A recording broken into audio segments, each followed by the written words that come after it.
Okay, real quick. I've got a final video that I'm going to check out right now. It's called Don Rickles Goes Nuts at Ronald Reagan's Second Inaugural. This was way back in January of 1985. The video itself is about 5.5 minutes long. I just found it. I don't even know. It just popped up as one of my recommended. It was not even on my to watch list.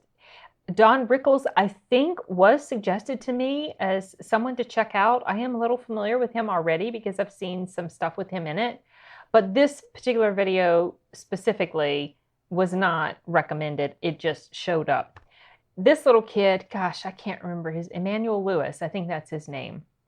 I recognize him. So he's obviously coming out to introduce Don Rickles. Sounds like this performance of his is pretty funny. I don't know. I guess we'll find out. He is a funny guy, but let's see. I know this is a Republican celebration, but I have the honor of introducing a man who is so democratic, he picks on everybody equally, even a little kid like me. Mr. Don Rickles.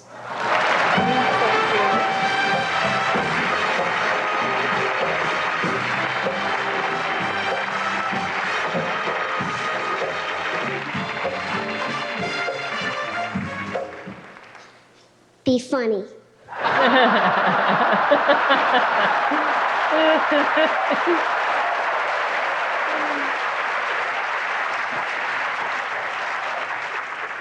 First black kid I ever saw that'll definitely never play basketball.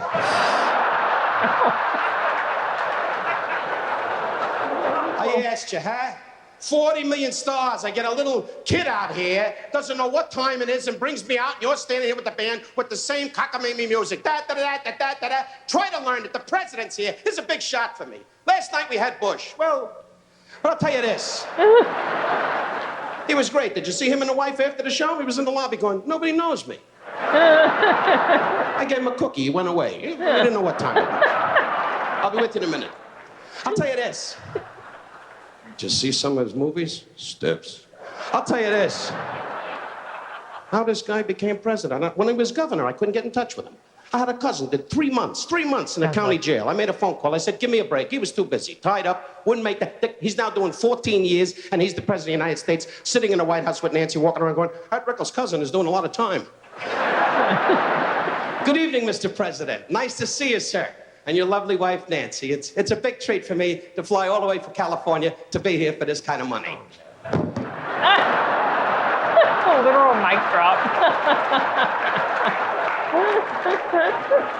See, I still got the tuxedo marked down. Anyway, you need 38 tags to get in here. 38 tags. The Secret Service is walking around the lobby. Did you see the president? Anybody see the president? Where's the president? Don't trip on that. The president's with Nancy in the hall going, let's try it one more time. Remember when you were governor and you used to walk over to my table? Now you're big and you're getting on my nerves. I'll tell you this. Is he laughing? If you see Marines coming towards me, go into glory, glory, hallelujah, and shoot Webster. Anyway, nice to see you, Secretary Schultz. What are you doing in town? Anyway, he's sitting there like there's nothing going on. Get busy. Go over to the embassy, have a bucket of beluga. Anyway, Secretary of State's here, and Billy Graham, nice to see you, sir. This hand is bothering me. Anyway,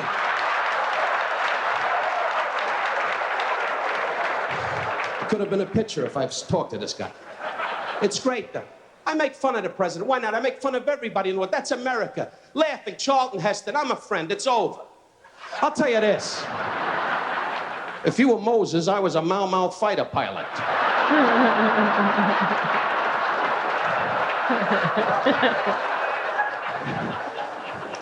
Elizabeth Taylor was backstage in a Cleopatra outfit killing snakes. I'll tell you this. And Tom Selleck was under the shower going, look at this, the water runs up. I'll tell you this. Is this too fast, Ronnie? Anyway, he's sitting there looking at the program going, where does he say he makes fun of me? Where does it say that? It's only a joke, Mrs. Reagan.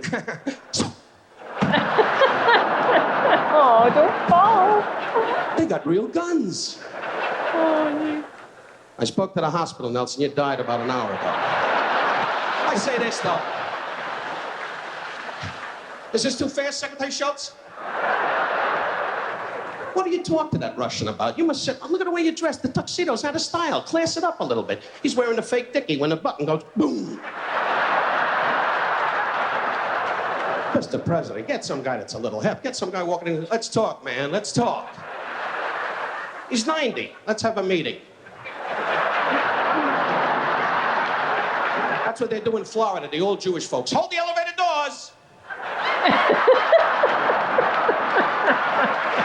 It's not just old Jewish people. Old people in general that do that. I must say, this is a joyous occasion, really. I personally voted for Wilkie. But I'll tell you this.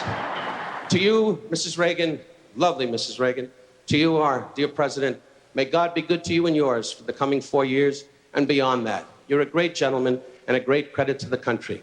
May he give you health, the Almighty, and may you reign as long as you wish. God bless. Oh, I thought this was actually going to be a snark he was going to throw at him.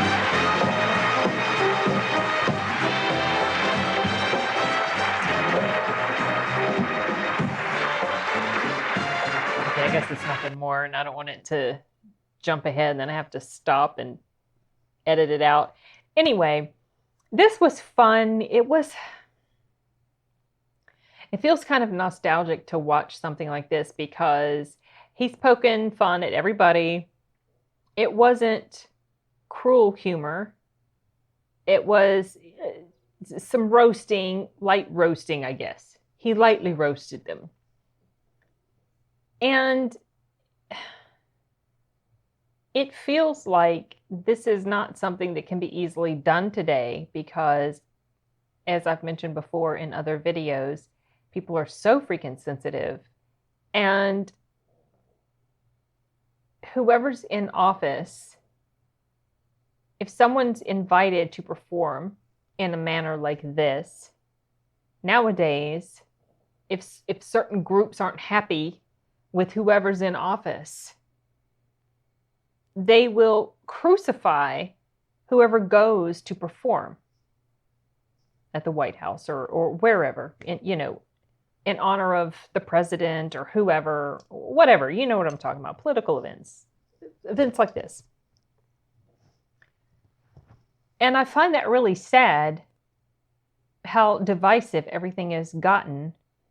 And it really makes me wish that we were kind of way back during this time when it didn't seem that people were so uptight about everything under the sun. And I think a lot of this ties back to what Ricky Gervais was talking about in his bit that I recently did a reaction and commentary on about social media. Sorry, all these. It just feels like that it doesn't feel like it is. The existence of social media has created so much friction between people and just constant anger and divisiveness that certain things from back in the day would not exist today because of how sensitive everybody is. That people feel like they have to, like you can't get good quality entertainment, it feels like, because a lot of, like, let's say shows from back in the day, they were offensive in that they touched on topics that were hot button topics, but they did it in such a way that it was so effective, and it sort of got a message across without being assholey about it, if that makes sense. I'll give you an example. All in the Family. The Jeffersons. You know what I liked about those two shows? All in the Family, you got the MC from All in the Family, Archie in the bunker, bigot racist guy, kind of soft racist, I guess you could say, the way that he was. And then he meets up with the Jeffersons. And on that side, the Well, the first guy he meets up with, he thinks it's George, but it's George's brother. And George's brother is racist as well. And so was George. And so what was really funny about that show was the interaction between the two of these racist people and the bickering that they would do to each other, that they would do with each other. It was freaking hilarious. It was so funny. But now it wouldn't be seen as funny. It would be seen as very problematic, and it would be seen as offensive, and it wouldn't be accepted. And that's unfortunate, because shows like that, or let's say comedians like this, who he poked fun at everybody. He didn't really venture into any dangerous type of territory, but he was making fun of them. And he wasn't, like I said, he wasn't being cruel about it. But I don't know. I feel like I'm rambling, but hopefully you guys get the point I'm trying to make. That it feels like these good old days are gone when we can just laugh at each other and laugh with each other. And now, yeah, that still happens. There are still plenty of people who are still, they get it and they're fine. But you've got these little small, I say small, I think they're small, but it feels like they're so much bigger than they are because they're so vocal and they scream the loudest. So it makes you think that that's all that there is. That's how most people feel. And it really makes me sad and annoyed at the same time, because it feels like they are dragging everybody down with them. And it's kind of frustrating. Anyway, I don't know. I feel like I've gone in circles, but I'm glad I watched this. Don Rickles was a really funny guy. I think he died not terribly long ago. I remember we had some blooper tapes from old movies and TV shows, and in one of the clips in there, funnily enough, was Ronald Reagan was a blooper, and he was supposed to be buttoning up his pants or something like that, and but his shirt was sticking out through the fly of his pants, and he would always, like, he would notice it and it would tickle him. He'd start laughing. It was funny. But also in that same tape, I believe, was Don Rickles, and I think it was a show that he used to be in. I can't remember the name of the show, but in the blooper for that, he comes running in real quick. And for a second, I thought that might happen to him, the way he was running to the stage and running up the steps. I was like, what happened to him in that blooper on that show that he was on? It's going to happen to him now. But he ran up to the desk and slipped and fell. It was funny. It's not funny to explain it to you. Maybe if I can find it, I'll try to remember to put the link or something in the description, but I don't know if I can find it on YouTube. It was just an old VHS tape we had, bloopers from various things. Really funny. So, okay, I've yammered on long enough. It is getting a little bit late, so I'm going to go ahead and call it quits, you guys. Later.